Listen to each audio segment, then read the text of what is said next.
narito po ulit ang update natin para sa lagay ng ating panahon. Ngayong umaga po ng October 1,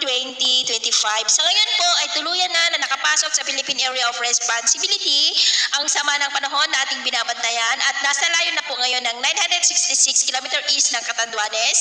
at kumikilos po ngayon pakanluran at posible na po yan na maging bagyo sa susunod na 12 to 24 hours. At kung pagbabasayan po natin ang sirkulasyon dito sa forecast ay posible po yan na aabot into severe tropical storm category o typhoon category na nagbabanta muli na dadaan sa dinaanan ng dating bagyong Nando sa darating po na Biyernes ng hapon. At ito naman ay pinapakita ng forecast model na ating ginagamit hanggang po sa susunod na 2 linggo ay may 2 banta ng sama ng panahon na maaari na makaapekto dito sa ating bansa ang potensyal na bagyong Paulo. At next week may banta pa ng isa pa na bagyo na maaari na mabuo dyan po sa silangan ng Luzon. At sa lagay ng ating panahon ngayong madaling araw, dahil po sa mga localized thunderstorm ay may mga isolated rain sa ilang bahagi ng Aurora, Bulacan, Metro Manila, Batangas, Marinduque, Catanduanes, Oriental Mindoro, Palawan, silangan ng Bohol, Leyte, Samar Provinces, Surigao del Norte, Basilan, Zamboanga Peninsula,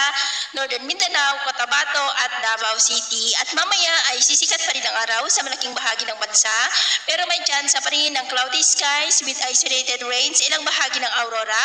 Bulacan, Metro Manila, Legazpi, Catanduanes, Palawan, ilang bahagi ng Cebu, Tagbilaran, Giwan, Surigao del Norte, Holosulu at Basilan. At mamayang hapon po, mas maraming lugar ulit ang makakaranas ng mas maulap na kalangitan with isolated rains. Kaya kung lalabas po tayo sa ating matahanan, ugaliin lamang po natin lagi ang magdala ng kahit anong